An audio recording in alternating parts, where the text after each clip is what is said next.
Before we begin the story, let us know where you're watching from by leaving a comment below.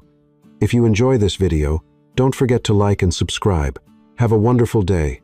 Enjoy the story, everyone. The rain had been falling for hours. Each drop echoed like a ticking clock, as if the sky itself knew that Sophia's life was about to be stolen from her. Inside the dimly lit car, her hands trembled in her lap. The silk fabric of her dress, chosen by someone else, paid for by someone else, felt foreign against her skin.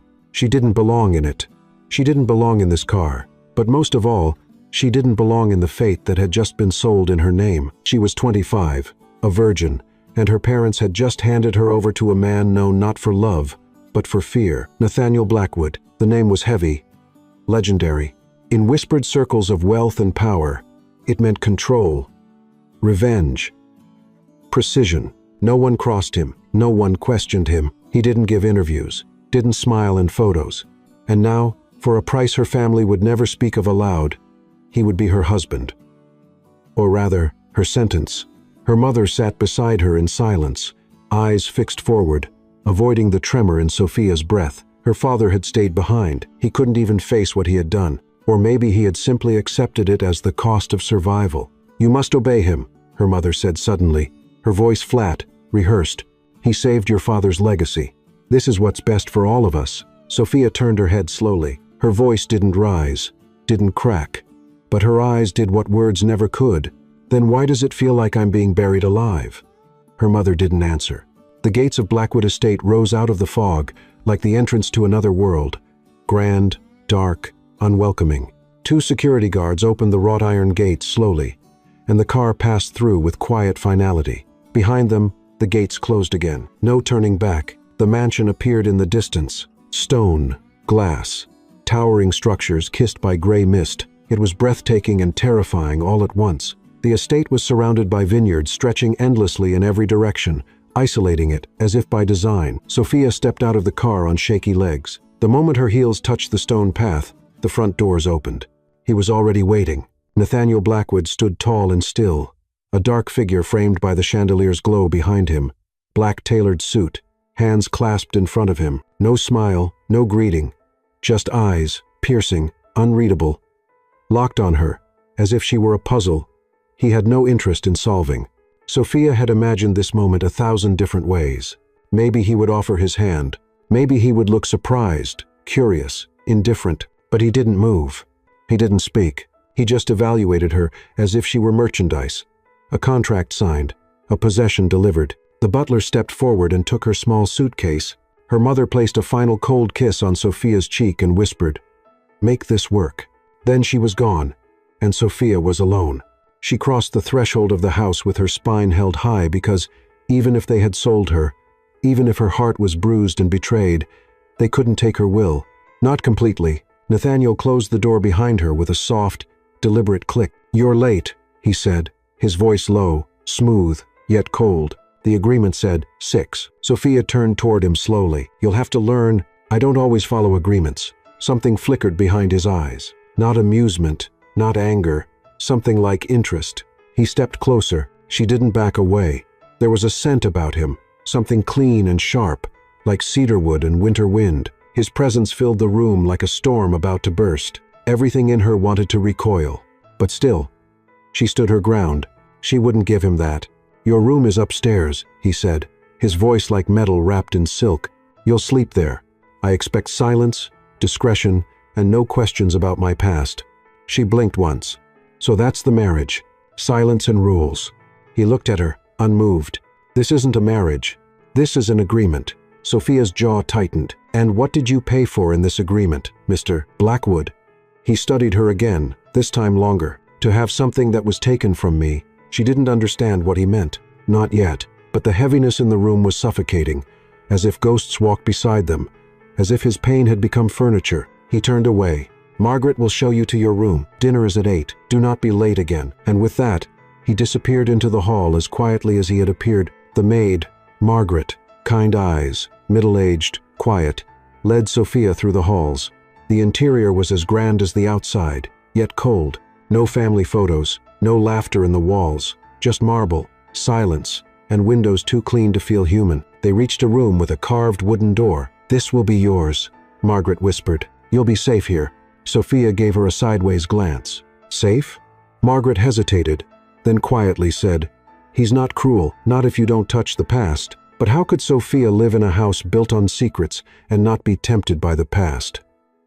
Inside the room, she finally allowed herself to breathe, a deep, broken inhale that carried the weight of everything she couldn't say. She walked to the window. Vineyards stretched beyond the horizon. Beauty, yes, but also solitude. Imprisonment dressed in elegance. She placed her hand on the glass. What had her life become?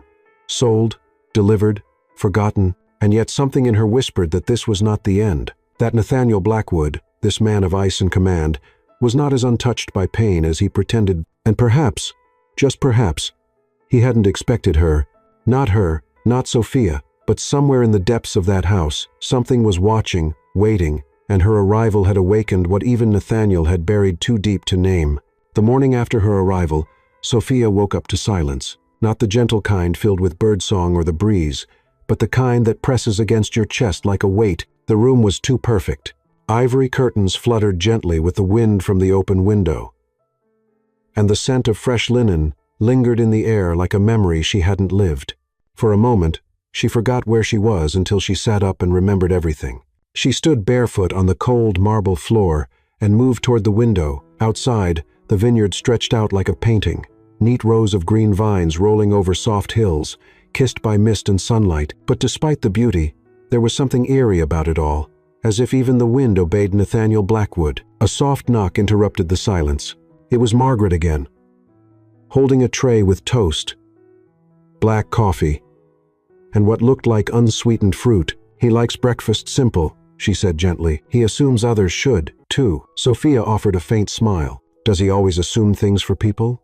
Margaret hesitated before placing the tray on the table near the window. "He assumes no one ever stays." That answer settled into Sophia's bones like ice. She ate slowly, her stomach turning with every bite, not because of the food, but because of the feeling that she'd been dropped into a life surrounded by invisible walls.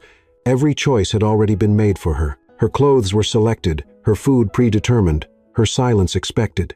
After changing into a modest cream dress, she wandered through the halls, letting her fingers brush against the cold, lifeless surfaces.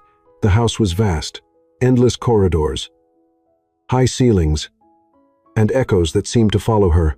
There were no paintings of family, no sound of footsteps except for her own, and no warmth beyond what the sunlight forced through the tall windows. She passed a ballroom with its grand chandelier still and untouched, a gallery with furniture covered in white sheets, and a garden room with dying orchids in glass vases. It was as if the house had been frozen in time the day something or someone was lost.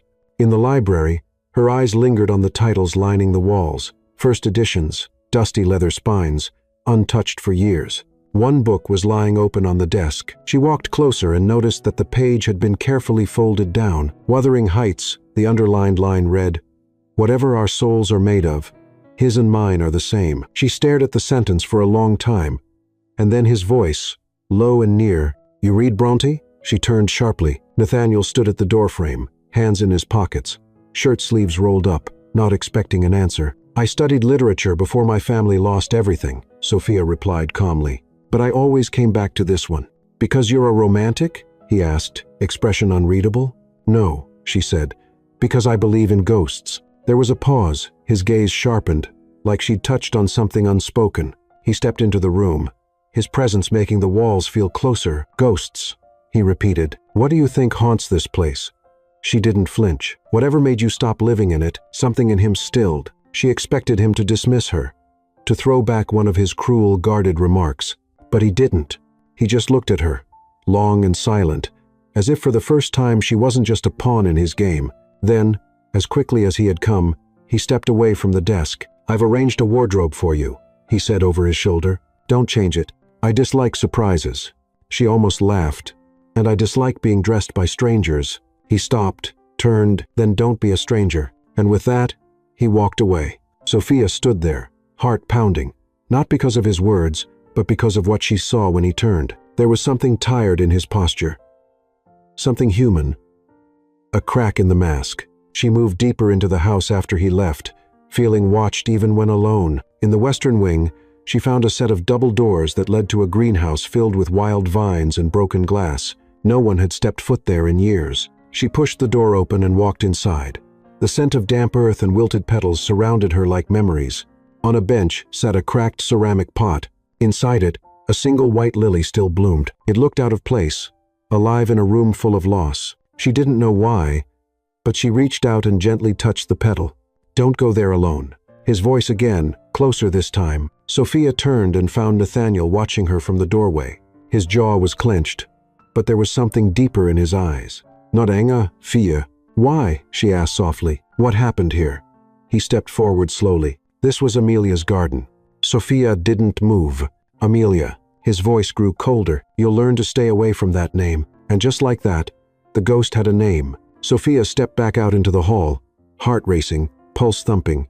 Every word, every glance, every silence between them seemed loaded with more than what was spoken. That night, she dined with him for the first time. The long dining table could have seated 20, but they sat at opposite ends, like strangers in a palace.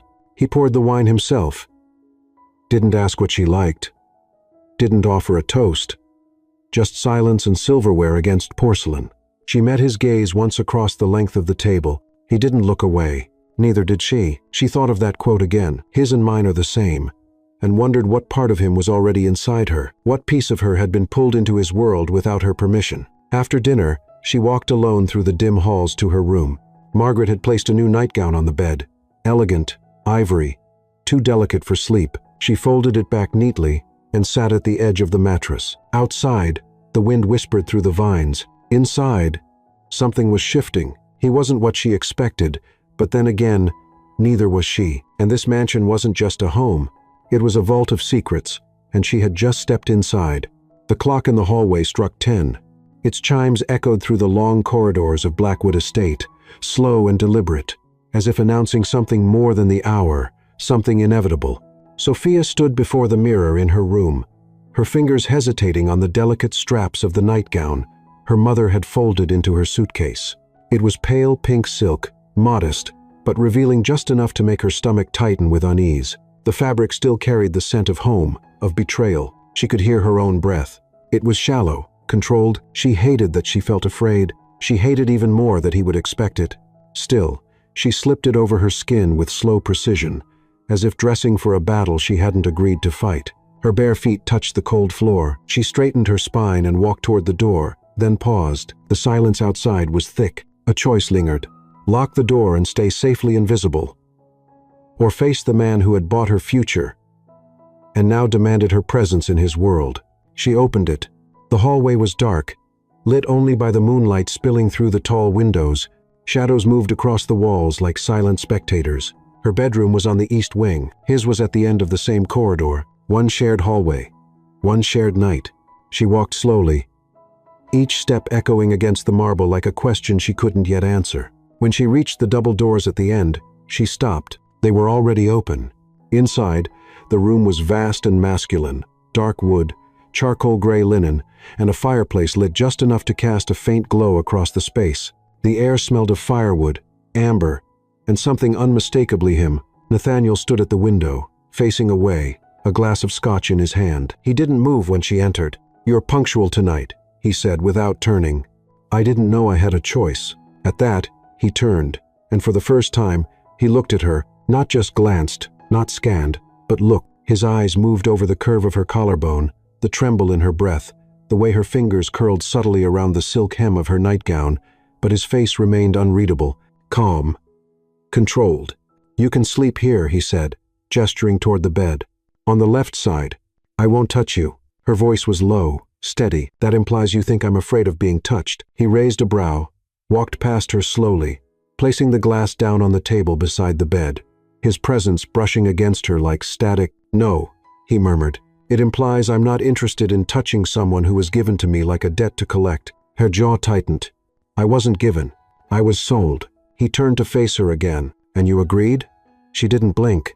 "No, but I wasn't asked." For the first time, something in his expression cracked, a twitch, a flicker of discomfort. She couldn't tell if it was guilt or something darker. Sophia walked to the far side of the room, not waiting for his permission. She pulled back the covers on the left side of the bed and slid in, keeping the sheet wrapped tight around her frame. She could feel his gaze on her.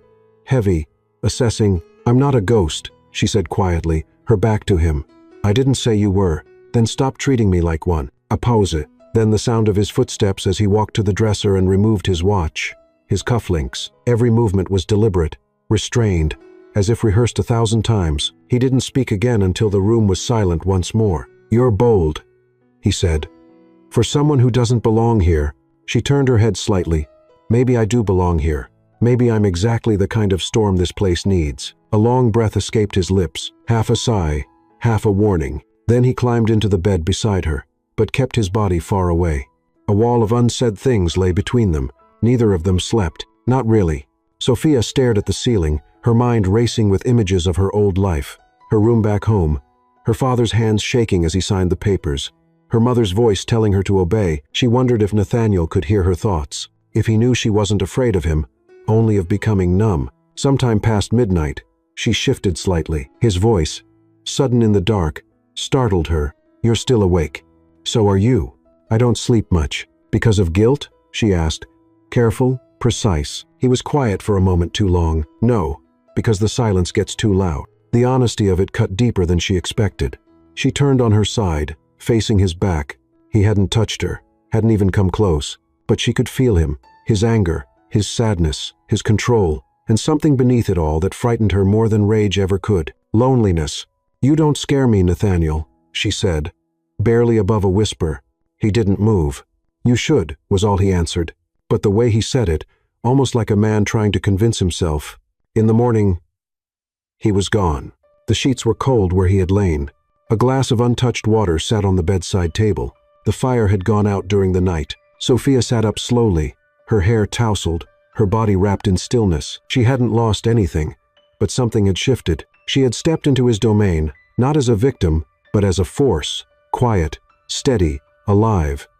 And for the first time, she felt that Nathaniel Blackwood didn't know what to do with her. He was used to control, to silence, to obedience. But now, under the same roof, under the same sheets, there was a woman who looked him in the eye, spoke without fear, and refused to be broken quietly, and that perhaps was more dangerous than love. The sun was unusually bold that afternoon, spilling over the hills and setting the Blackwood estate aglow. The vineyard shimmered like gold silk, and even the austere stone of the mansion looked softer beneath the light. But inside, everything remained silent, too silent. Sophia stood in front of her closet, scanning the rows of clothes carefully selected by someone other than her. Silk blouses, neutral dresses, flats with no personality. It was all perfectly polite, perfectly inoffensive, perfectly submissive.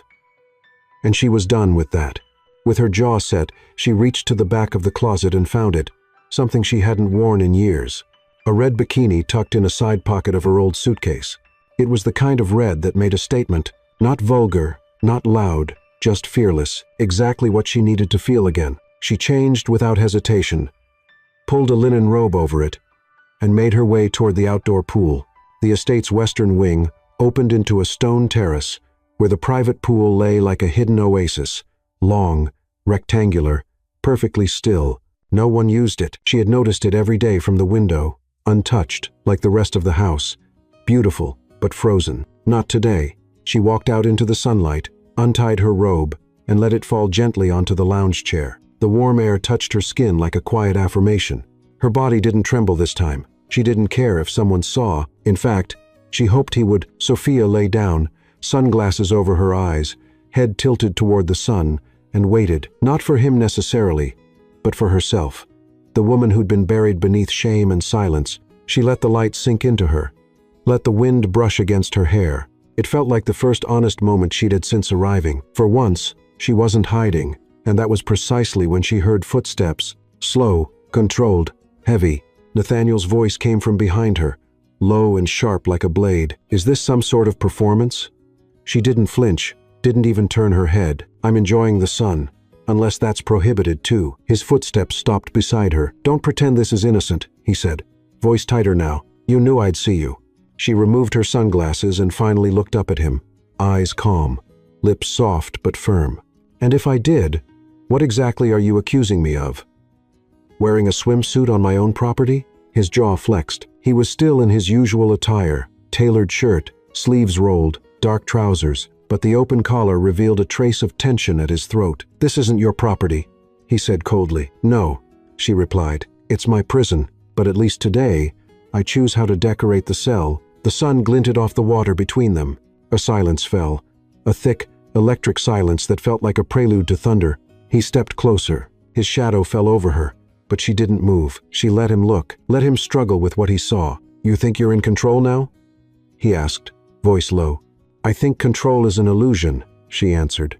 "And you're clinging to it like a man drowning." Something cracked in his expression. A muscle in his cheek twitched. His eyes dropped momentarily to the curve of her waist, then back to her face. And for once, he didn't hide it. Desire. Not polite, civilized desire, but raw, unwanted, uncontrolled, and it infuriated him. "You're playing a dangerous game," he said, stepping even closer. The space between them now thin as breath. Sophia stood slowly. Her hair fell over one shoulder, and the red of her bikini burned against the pale blue sky behind her. She didn't retreat. She met him head on. "I didn't come here to play," she whispered. Nathaniel's eyes darkened. For a moment, his hand lifted just slightly, as if he were about to touch her arm, her face, her hair, but he stopped himself, barely. Instead, he leaned in, his voice brushing her ear. "You think this makes you powerful? Tempting the man who owns this house?" She turned her head slightly, her lips just inches from his. "No. I think refusing to be invisible makes me free." And then, without warning, she stepped back, not out of fear, but choice. She picked up her robe, wrapped it around her shoulders, and began walking back toward the mansion, her steps quiet, unhurried. But just before entering the house, she stopped, turned. "By the way," she said over her shoulder, "you don't own everything here." Nathaniel didn't respond, couldn't, because for the first time since she arrived, he was the one left standing alone, speechless, breathless, and no longer certain who held the power between them. Inside, Sophia leaned against the hallway wall, her heart pounding wildly in her chest, not from fear, from the storm she had just stirred and the fire it had lit. She wasn't naive. She knew the man she had just confronted could destroy her with a word.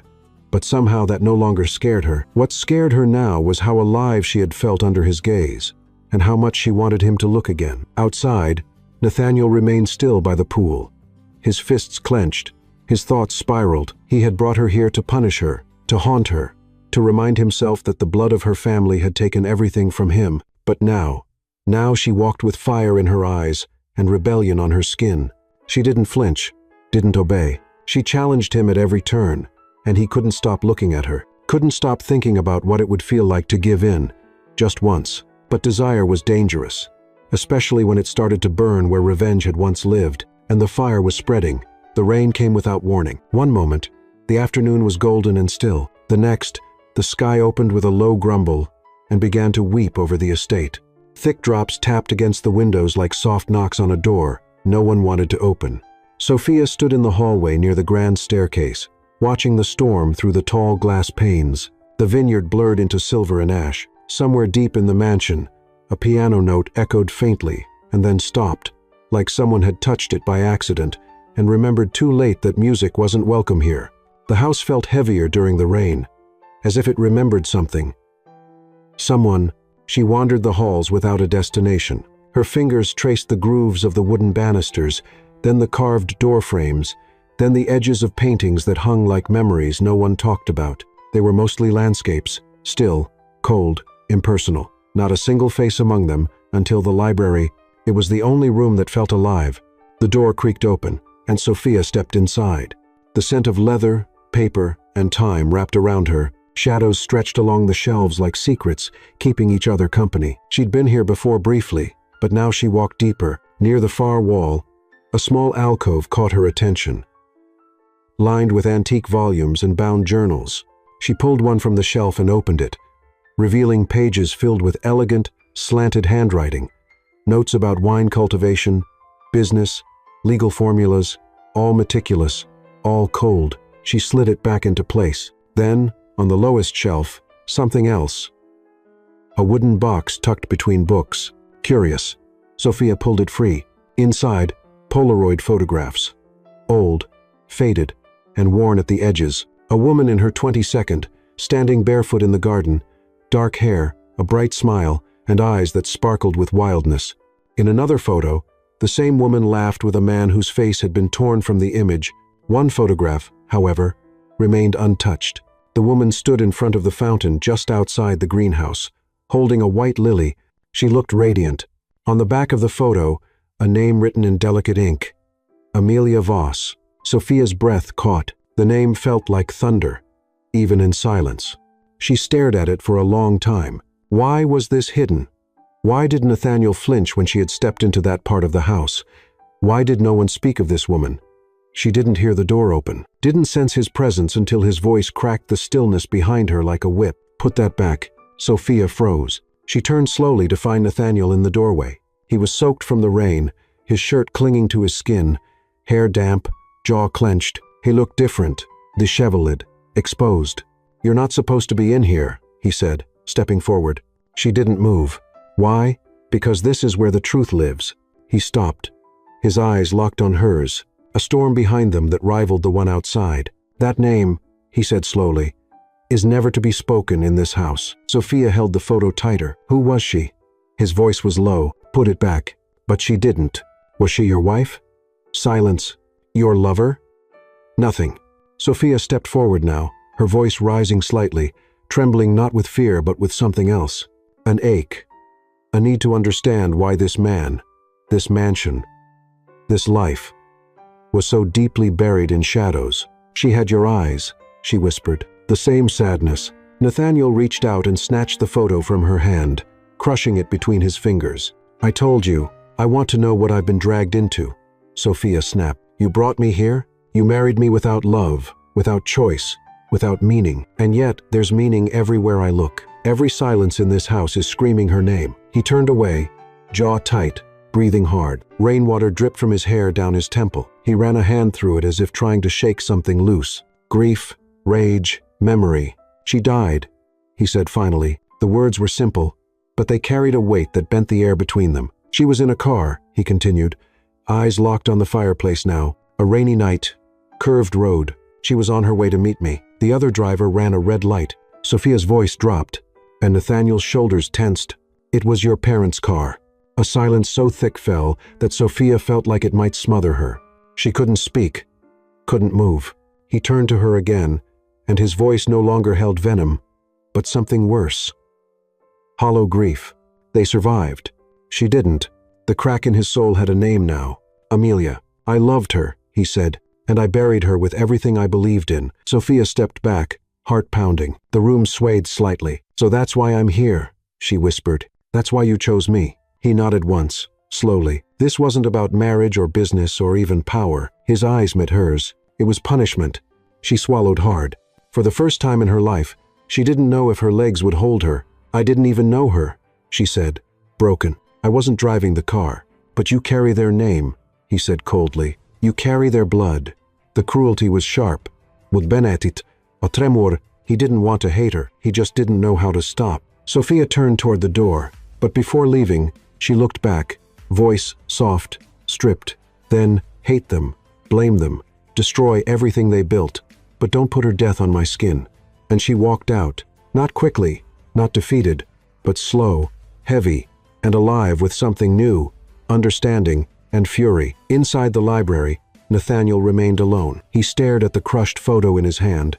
His fingers opened. The image fluttered to the floor like a fallen leaf. Amelia's smile stared up at him from the ruins of the past. But now, another woman's voice echoed in the room, a voice that didn't tremble, a voice that defied him, and for the first time in years, his heart didn't know who it belonged to. Outside, the storm began to clear, but inside them both, the storm was just beginning.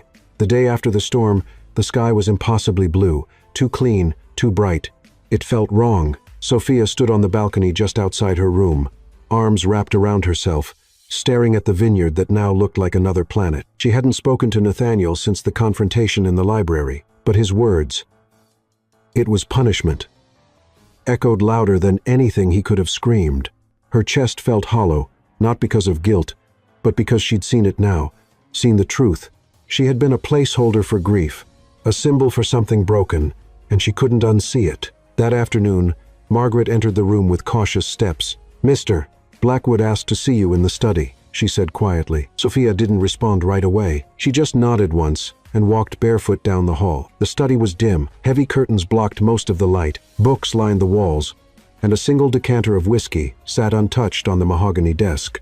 Nathaniel was standing by the window, as if he'd been rehearsing this moment for hours. He didn't turn when she entered. "I know you hate me," he said. She stayed silent. "I don't expect you to understand," he added. "I don't need to understand," Sophia replied. Voice even, "but I deserve the truth." He finally turned, and in his eyes, less fire, more ash. "I didn't plan to marry anyone," he began. "Not again. Not after Amelia." He sat down slowly, folding his hands as if to keep them from shaking. "After the accident, I wanted revenge, not on the world, on something tangible, on someone I could look in the eye." He looked at her now. "You." She swallowed hard. "I wasn't there that night," she said. "I didn't even know it happened until years later." "I know," he admitted. "That's what makes it worse." Sophia blinked, confused. "Worse? You're innocent entirely, and I still wanted to punish you." The honesty knocked the breath out of her. She sat in the chair across from him, knees tight, hands clasped. "Then why do it?" she asked, eyes fixed on his. "Why marry me?" His voice broke slightly. "Because I wanted your family to owe me. I wanted them to look at you and see the price they paid for their sins. I wanted your father to hand you over like a pawn." "And he did," Sophia whispered, the bitterness sharp. Nathaniel leaned forward, elbows on his knees. "But I didn't expect you," he said. "Not the way you walked into this house. Not the way you looked at me. Not the way you didn't break." Her breath caught. "I wanted you to hate me," he continued. "It would have made it easier, but you didn't scream. You didn't beg. You just stayed." "Because I didn't come here to survive," she said. "I came here to understand." Their eyes met, and for the first time something passed between them that wasn't vengeance. It was pain. Shared pain. "You see her in me, don't you?" Sophia asked. Nathaniel nodded slowly. "Sometimes, the way you stand, the way you look at the world like it hasn't yet earned your trust." He ran a hand through his hair. "But you're not her, and that terrifies me." Sophia stood, walked to the window. Her reflection stared back at her in the glass, pale, uncertain, but still standing. "You built a prison," she said, not looking at him. "But you forgot that some people don't just sit inside cages. They start shaking the bars." He rose too. "Sophia," he began. "No," she said, turning around. Her voice was strong now. "You don't get to break people just because you were broken. You don't get to bury me in your grief." He stepped forward, stopped. "I don't want to hurt you anymore," he said. "But you already have," she replied. Softer now. Silence. A fragile, aching silence. Then she added, "You lost the woman you loved, but you don't get to choose another woman to carry your grief." Nathaniel looked down, chest rising and falling like a man drowning just beneath the surface. "I know," he said. "I just didn't know how to stop missing her until you walked in." Sophia tilted her head. "And now?" He looked up, and for the first time, he didn't hide. "I don't miss her the same way." It wasn't a declaration of love. It wasn't even forgiveness. But it was something real and terrifying. She stepped back. "I'm not her," she said. "I know. I won't save you. I know. But I won't let you destroy me either." Their eyes locked for one last second, and she left the room, not as a prisoner, but as someone who now saw everything. The man, the monster, and the boy beneath them both. Grieving, lost, and dangerously close to something else entirely. Feeling, that night, Sophia sat on the floor of her room, her back against the wall, hands trembling in her lap. She didn't cry. There were no tears left, just the steady, quiet realization that the game had changed. She was no longer just a piece in someone else's story. She was becoming the author of her own, even if it meant tearing every page apart to rewrite the ending. Downstairs, Nathaniel poured himself a drink he wouldn't finish. He stood alone in the dark, holding a photograph he hadn't touched in years, and for the first time, he whispered her name without pain, because something else had taken root, something terrifying, something alive. The invitation arrived in a black envelope, thick and elegant, placed neatly on her bedside table. Sophia Blackwood, it read, formal, clean, cold, just like everything in this house. It was for a gala hosted by one of Nathaniel's business partners, some charitable event in Napa Valley, filled with crystal chandeliers and fake smiles, but the truth was unspoken. This wasn't just a night of appearances. It was a test. He wanted to see if she could play the role of his wife, the obedient, elegant, quiet trophy beside him, and she had every intention of attending. just not the way he expected. Sophia stood in front of the closet that evening, staring at the array of dresses chosen for her, pastel tones, conservative cuts, fabrics that whispered wealth without voice. Not one of them had teeth. She reached into the back of the wardrobe, wrapped in silk. Untouched, since before her arrival, was a dress she had hidden. Her own choice, deep crimson, backless, long slit to the thigh. The kind of dress that didn't ask for permission, the kind of dress that announced war before the first word was spoken. She wore it without shame, without hesitation. It clung to her like confidence, every step echoing across the marble like a declaration. When she descended the staircase, the entire estate seemed to stop breathing. Nathaniel stood near the base, straightening his cufflinks. The moment he looked up, his jaw locked. For a fraction of a second, something flickered in his expression, something primal, stunned, and utterly undone. His eyes dragged over her body like a man trying not to feel, but he felt it, every inch. She reached the final step. "Nu smile, nu apology. Is this appropriate?" she asked calmly, her voice silk over fire. His voice was lower, controlled. "Change." "No," Sophia said. She stepped closer. The scent of her skin, soft florals, warm skin, a hint of rebellion, wrapped around him like smoke. "You don't own my choices," she said. "Not anymore." He stared at her like he didn't recognize the woman in front of him, and maybe he didn't. She wasn't the girl who had arrived trembling with fear. She was something else now, something he had accidentally created, powerful, unforgiving, irresistible. "In the car," he said. Nothing more. Neither did she. The silence between them wasn't empty. It pulsed like a second heartbeat, and when they arrived at the gala, the whispers began the moment she stepped from the vehicle. Sophia Blackwood. Red dress. Bare back. Eyes like knives wrapped in velvet. She moved through the crowd like someone who belonged there, but didn't bow to it. Nathaniel kept close, his hand at the small of her back. More of a leash than a gesture of affection. "You enjoy making scenes," he murmured near her ear. She turned slightly, lips barely moving.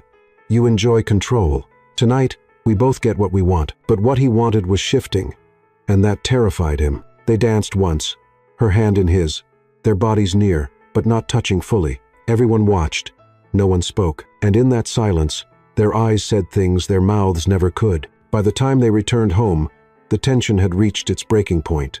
Nathaniel opened the door with more force than necessary. The sound echoed down the hall like a shot. Sophia walked past him, unhurried, heels clicking softly. He closed the door behind them. Then the explosion. "What the hell was that?" he snapped, voice low but shaking. She turned slowly. "That," she said, "was me. Not your puppet, not your shadow. Me." He stepped forward. "You think this is a game?" She didn't back down. "I think this is the first time you've ever been afraid of a woman who isn't dead." The words sliced the air. He froze, breathing hard. Then, in one swift movement, he gripped her arm, not harshly, but firmly. A silent question burned between them. "Who are you becoming?" Asterisk. Sophia didn't flinch. She leaned in slowly, her lips close to his. "You can try to strip me bare, Nathaniel, but you'll never see me kneel." And then she stepped back and unzipped the dress.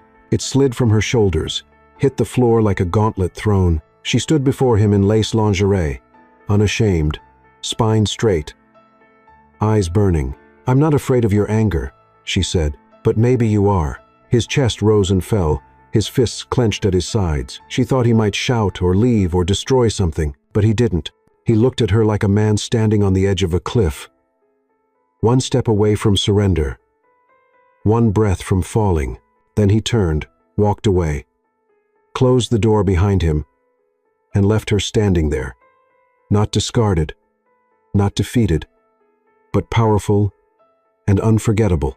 In the hallway, Nathaniel pressed his back to the wall, fingers trembling. She had stolen the breath from his lungs. The woman he brought here to punish was now the only one who made him feel alive, and for the first time in years, he didn't know what to do with that. In her room, Sophia lay down on the bed in silence. Eyes open, heart calm. She didn't win. This wasn't about winning. It was about being seen. And tonight, he had seen her, all of her, and still, she didn't break. But the most dangerous part, he didn't want her to. Not anymore. It was just past 3 in the morning. The mansion was asleep, if it ever truly slept. Outside, the moon hung low over the vineyard, casting pale light across the gravel path that wound down toward the gates. The air smelled like fog, like metal, like choices. Sophia moved through the halls like a shadow, barefoot, breath held. She'd memorized every creaking floorboard, every camera angle. Margaret had left the service door open to air out the laundry room, something she always did after midnight. Sophia had noticed, she'd remembered, and tonight, she would use it. No note, no goodbye. She didn't owe him closure, not after what he'd taken. Her pulse thundered as she slipped past the west corridor and into the lower wing. The cold tile bit into her skin, but she didn't stop. Her fingers found the latch. The lock gave with a click. She stepped into the night, free for 2 seconds. Then his voice, low, calm, but lethal. Sophia. Her heart sized. She turned slowly. Nathaniel stood a few feet behind her, barefoot, shirt half-buttoned, eyes dark. "How long were you watching?" she asked, not bothering to hide the fury in her voice. "Long enough." "Move," she said. "No." She stepped toward him. "This is over. You don't get to decide that." "I never decided any of it," she snapped. "You bought me, trapped me, used me, and now you want to stop me from leaving. What am I to you, Nathaniel? Punishment or property?" He said nothing, which was worse than shouting. "Say something," she cried, her voice cracking. He looked at her then, not like a man guarding territory, but like someone caught between fire and water. His chest rose, fell again.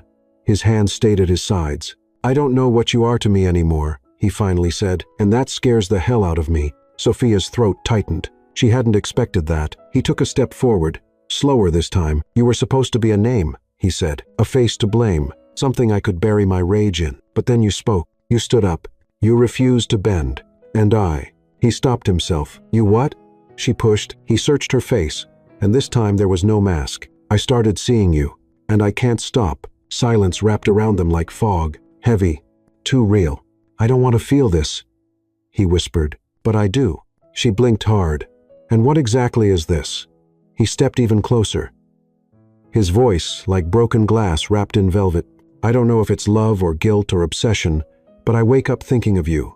I watch the door, hoping you'll come through, and when you don't, it feels like something's missing." Sophia's lips parted, but no sound came because that was the moment it broke. The wall, the armor, the cold gone, and what remained was a man, flawed, torn, terrified. She could feel his breath now, could see the way his hand trembled just slightly at his side. He was trying so hard not to reach for her, and she was trying so hard not to let him. "I don't want to be your bandage," she said, her voice barely there.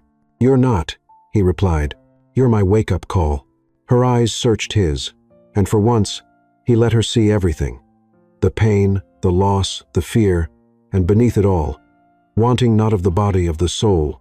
She took a long breath, then turned toward the open door. "I wasn't running from you," she said softly. "I was running for myself." He didn't stop her this time, but just as she reached the threshold, she paused, turned her head. "And if you want me to stay," she said without looking back, "you'll have to stop chaining me with your pain and start showing me your heart." Then she stepped out and disappeared into the night. He didn't follow, not right away. He stood in that cold hallway for a long time, his heartbeat a war in his chest because he knew she wouldn't run forever. And if he ever wanted her to return, it wouldn't be as a prisoner, but as a choice, and he wasn't ready for that yet. Out in the vineyard, Sophia sat beneath a tree as dawn began to stretch over the hills. The sky turned lavender, the vines whispered, and for the first time since arriving, she didn't feel trapped. Not by him, not by the past, but free to choose, and that was more terrifying than any locked door, because now she had the power, and he knew it. It happened just after midnight. Sophia was returning from the garden. Her hair was damp from the mist, her hands stained slightly with soil. She had gone out to clear her thoughts, to put space between her and Nathaniel, between all the words he'd left unsaid. The house was dark when she entered. Too dark. Margaret usually left the entry lights on, but tonight they were off. A hum of unease crept under her skin. She stepped into the foyer, her bare feet quiet against the marble, and called softly, "Margaret." No answer, just the ticking of the old grandfather clock and the whisper of wind through the half-cracked window. She took a few steps further when she heard it. A thud, sharp, muffled, and then a voice. Male, rough, low, and not Nathaniel's. Her breath stopped. A shadow moved down the hall. Sophia's heart leapt into her throat, and without thinking, She turned and ran through the back corridor into the dining room, nearly knocking over a vase. Her chest pounded as she searched for something, anything to defend herself. The door slammed behind her. She whirled around. A man stood in the doorway, masked, tall, holding a crowbar. "Where's the safe?" he demanded. Her mouth opened, but no sound came. He stepped closer. She backed away, trembling now, every nerve on fire. I said he didn't finish because in that moment a blur of movement came from behind. Fast, brutal, precise. Nathaniel. He tackled the man to the ground, the crowbar skidding across the floor with a clang. They struggled, fists, elbows, chaos, but the intruder was stronger than he looked. He got the upper hand, grabbed Nathaniel by the collar, and slammed him into the sideboard. Sophia didn't think. She didn't scream. She moved fast. She picked up the broken glass vase beside her and slammed it into the man's head. Once, twice. He crumpled. Silence fell, jagged and surreal. Nathaniel staggered back, breathless, blood on his knuckles. Sophia stood frozen, her chest heaving, glass shards cutting into her palm. He looked at her, and something in him broke. Not in anger, not in fear, but in awe. "You," he started, then stopped, eyes wide. "You saved me?" She didn't reply. She couldn't, because her whole body was trembling. Adrenaline, terror, something else. He stepped forward, took the glass from her hand, and tossed it aside. His fingers closed around her wrist, gently grounding her. "Sophia," his voice cracked. "I thought he was going to kill you," she whispered. The weight of those words landed between them like thunder. And then he kissed her. Not planned, not polite. It was violent with emotion, desperate, breathless, a collision of fear and fire. His hands framed her face like he'd been waiting years to touch her. Her lips parted beneath his instinctively. No resistance, no hesitation, only heat, only relief, only need. She kissed him back fiercely, not because she forgave him, but because in that moment she didn't want to feel anything else. The kiss deepened, turned slower, softer, like they were both realizing how long they'd been starving for something real. His forehead pressed against hers. Neither of them spoke. Their breath mixed in the air like smoke. "Sophia," he murmured, his voice barely there. "If I'd lost you." "But you didn't," she whispered. "You didn't." They stood like that for what felt like an entire lifetime, wrapped in fear, and something that didn't have a name yet. Not quite love, not yet, but something rising, something burning, something inevitable. Later, the police came. The intruder had escaped in the confusion, injured, but gone. Nathaniel made the calls, gave orders, checked the cameras. He didn't leave her side once. And Sophia, she sat on the edge of the bed in her room, still in the same dress, her fingers wrapped in bandages Margaret had applied. Her mind ran in loops, replaying everything. The glass, the blood, the kiss. He knocked on her door. She didn't answer. He entered anyway. "I should have protected you," he said quietly. "Better." She looked up. "You did." He sat beside her, not too close, but close enough that their hands touched. Barely. "I saw your face when you thought I'd die," he whispered. She closed her eyes. "I saw yours too," she replied. A beat, then another, and then, softer. "I didn't kiss you to confuse you," he said. She opened her eyes. "Then why?" He turned to her, eyes raw. "Because I didn't know how else to stop the shaking in my chest." She inhaled sharply and didn't look away. For the first time, there was no wall between them, no contract, no past, just two people who had nearly lost each other, and realized, maybe too late, that something inside them had already begun to change. The house was finally quiet, not the suffocating silence of before, but the kind that feels sacred. Sophia stood by the window in her bedroom, the moonlight wrapping around her like a shawl. Her hair was still damp from the shower, falling in loose waves down her back. The thin cotton of her nightgown clung softly to her skin. Moving with her breath, she couldn't stop thinking about the way he looked at her, not when she shattered the vase, not when she kissed him, but after the fear had passed and only rawness remained. There was something in his eyes she hadn't seen before. Not rage, not grief, but need. A quiet knock came at the door, not demanding, just there. Her heartbeat shifted. "Sophia," he said softly. She didn't answer. He pushed the door open and stood in the frame, barefoot, no jacket, shirt untucked, sleeves rolled up, his hair still damp from the rain earlier. But it was his expression that made her breath catch. He looked like a man stripped of everything but truth. She turned. Their eyes met. Neither of them moved. For a long moment, the space between them pulsed with unsaid things, like everything they tried to deny was now standing in the room too, silently demanding to be acknowledged. "I shouldn't be here," he said quietly. "Then leave," she whispered. He didn't. His eyes dropped to the floor for a moment, then back to hers. "I don't want to hurt you anymore."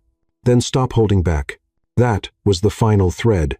He crossed the room in slow, deliberate steps, stopped right in front of her. Close enough to feel her breath, he lifted his hand to her cheek, hesitant, like he wasn't sure he was allowed, but she didn't pull away. His fingers brushed her skin, and everything inside him broke. He leaned in slowly, giving her time to stop him. She didn't. Their lips met, no violence, no desperation, just heat, and the kind of longing that comes after too much time pretending it didn't exist. His hands moved to her waist, pulling her closer. She melted into him. Soft, certain. And he kissed her like she was something holy, like every piece of rage had finally burned out, and all that remained was firelight. She slid her fingers into his hair. He exhaled against her mouth, and everything else, the past, the guilt, the reasons faded. They didn't speak as he led her to the bed. No words were needed because this wasn't conquest. This wasn't apology. This was surrender. He moved slowly, reverently, like discovering her was something sacred. She let him. She pulled him closer. There were no loud moans, no theatrics, only quiet breaths, hands trembling over bare skin, her heartbeat pressed to another. Every movement was a sentence they hadn't dared speak. When he finally entered her, it wasn't about possession. It was about presence. They held each other, moved together, gave in completely, and for the first time, Nathaniel wasn't hiding. His body said what his mouth never could. "I need you." Asterisk. Not to erase the past, but to believe in something after it. Their rhythms slowed. Their lips met again and again and again until they weren't separate anymore. Just breath and skin and silence until the world outside faded, until all that remained was them. When it was over, they didn't speak. He lay beside her, chest bare, eyes open, vulnerable. Her head rested on his shoulder. His arm wrapped around her waist. The night wrapped around both of them like a secret, and for the first time, neither of them needed to be strong. They just needed to be. Later, when the moon had moved higher in the sky, she whispered, "Why did you come?" He turned his head, looked into her eyes. "Because I couldn't stop thinking, what if tonight was the last time I had the chance to show you I'm not him anymore?" She blinked slowly, a tear escaping down her cheek. "I didn't expect to feel this," she said. "Not here. Not with you." He brushed the tear away, voice barely audible. "I didn't expect to deserve it." And in that silence, in that stillness, they both knew the walls had fallen, and neither one of them wanted to rebuild them. Not now, not after this. It started with a feeling, not pain, not fear, but a quiet shift, like something inside her had changed form. Sophia sat on the edge of the bathtub, one hand resting on her stomach, the other gripping the edge of the porcelain. The morning light poured through the window, soft and golden, but it did nothing to calm the trembling in her limbs. She hadn't slept well in days. Her appetite had vanished, and for the last 3 mornings, her body had woken her up with a wave of nausea that felt like a storm. She thought it might be the stress, the aftermath of everything, the kiss, the night, the shift in how Nathaniel looked at her, but then 3 days late turned to 5, and something inside her whispered a word she hadn't dared think in years. Pregnant. She stared down at the small white box in her hand. The drugstore test sat on the marble sink, blinking silently, one line, then another, faint, but there. She covered her mouth with her hand, her breath caught in her throat, not because she was afraid, but because she wasn't sure what she was feeling. A sob built in her chest, not of sadness, not even of joy, but something deeper. She was carrying life. Inside this house, where everything had begun with death, something had chosen to bloom. She didn't tell him right away, not that day. She walked through the vineyard alone for hours, her fingers brushing the vines like they were pages in a book she hadn't yet read. The wind was gentle, the sky wide, and for the first time since arriving, she felt full, not with answers, but with possibility. She spent the afternoon in the sunroom, sketching quietly. Her fingers moved without thought, shapes, curves, outlines of something that looked like a home, a real one, with color and windows open, with laughter, and a crib. When Margaret came in with tea, she paused beside her. "You're glowing," she said gently. Sophia looked up, startled. Margaret smiled softly. "You don't have to say it. I see it." Sophia lowered her eyes. "I don't even know what I am to him," she whispered. "And now there's this." Margaret sat beside her, placed a hand over hers. "You're not what you were," she said. "You never were a possession, and you're not just a symbol of his pain." "Then, what am I?" Margaret met her gaze. "A beginning." That night, Nathaniel came home late. He looked tired, distracted, but when he saw her waiting for him by the fireplace, barefoot in a soft dress, hair loose, he stopped mid-step. "Sophia." She didn't speak. She just held out her hand. He took it and sat beside her. There was a pause, long and fragile. Then she placed his palm gently over her stomach. At first, he didn't understand. His brow furrowed, his fingers stiffened. Then his body stilled completely. His eyes rose to hers. His voice was barely audible. "You're..." She nodded.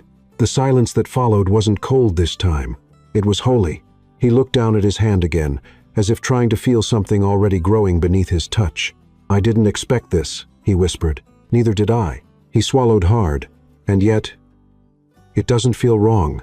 Tears welled in her eyes. "I was so scared to tell you," she confessed. He moved closer, took her face in his hands, and for the first time since they met, his eyes filled with tears. "Sophia, I've spent years not caring if I lived or died." She pressed her forehead to his. "But now you do." She finished for him. He nodded. "Now I have something real to lose." His voice cracked. She held him, and in that moment, the man who once brought her here in cold calculation held her like she was the only thing anchoring him to this earth. Later that night, they lay in bed. The fire burned low. His hand never left her stomach. Her fingers traced circles over his chest, feeling the steady rhythm of a heart that was no longer just his. "That's going to change everything," she whispered. "I know. Are you afraid?" "Yes," he said, terrified. She looked up at him. "But I'm not running," he added. "Not from this." She smiled faintly. "Neither am I." And somewhere deep in the house, where pain once echoed loudest, hope began to take root. It didn't erase the past, but it promised something better ahead. A future, a family, a reason to start again. His name would come later, but already in both their hearts, he existed, small, real, and stronger than anything either of them had planned. The house was no longer silent. It breathed now, softly, rhythmically, like something reborn.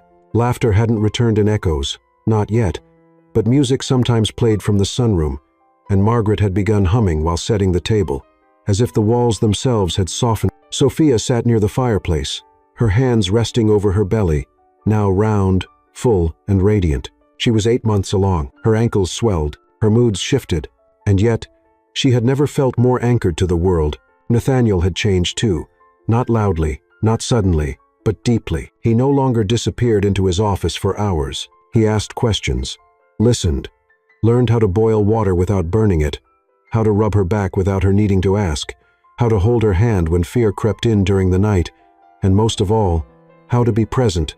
Sometimes she'd catch him watching her from the doorway. His gaze wasn't hungry or proud or possessive. It was quiet, humbled, full. One afternoon, as she rested in the garden, he knelt in front of her and placed both hands gently on her belly. "What do you think he'll be like?" he asked. She smiled. "Nothing like us, I hope." He kissed her stomach softly, or maybe the best of both. Her throat tightened, because that was what she hadn't expected, to love him like this. Not because she'd been broken, but because he had let himself break, too. And in the ruins of who they were, they had built something neither of them knew how to name until the night Ethan came. It was storming again, like the night she arrived, but this time, the wind didn't frighten her. It began with a sharp cramp that pulled her from sleep, then another, then a flood of water and a cry in the dark. Nathaniel. He was at her side in seconds, panic barely veiled. "The baby, he's coming," she said, breathless. He didn't hesitate. Called Margaret, called the doctor, held her hand as they laid her down. It was fast, fierce, terrifying, and he never left her side. She screamed, sweated, clawed at the sheets, but never once said, "I can't," because she had endured worse and survived. And now she would bring life into a world that had once felt colder than death. Nathaniel whispered to her the whole time, "You're safe. You're strong. I love you," over and over until the moment Ethan cried out. Loud, real, alive, and the house heard it. Sophia collapsed into sobs. Nathaniel held his son in trembling arms, speechless, undone. He placed the tiny body on her chest and kissed her forehead, breathless. "I've never deserved this," he whispered, and she looked at him, hair damp with sweat, eyes red from tears, and said, "But you stayed. That's how you earn it." They named him Ethan Blackwood because he came with wings they couldn't see, but could feel in every heartbeat. The days after his birth were tender, chaotic, and luminous. The once cold mansion now echoed with baby cries and lullabies, with soft laughter and late-night footsteps. Nathaniel walked the halls with Ethan cradled to his chest. He had stopped wearing armor, stopped hiding behind silence, and one morning, as Sophia sat by the window, nursing, hair a mess, robe untied, skin glowing with motherhood, he knelt in front of her, took her hand, and said quietly, "You weren't my punishment, Sophia." Her eyes filled. "You are my home." She touched his face and smiled. That night, they didn't make love. They didn't need to. They lay together in bed with Ethan in a bassinet beside them, hands intertwined, hearts steady. And for the first time since the day she had been sold, Sophia closed her eyes without fear and dreamed of beginnings, of roots, of peace. Because sometimes love doesn't arrive wrapped in light. Sometimes it is born from darkness, from the places we think cannot be healed. But even there, especially there, new life can grow. They didn't start with love. They started with fear, silence, and wounds too deep to ignore. But even in a house built on loss, a child came. And with him, forgiveness. Nathaniel didn't save Sophia. Sophia didn't heal Nathaniel. They simply chose to stay. And sometimes, that is all anyone needs. Because maybe, deep down, this story is also about us. The parts that survive, the fears we silence, and the chance to start over, even when everything seemed finished,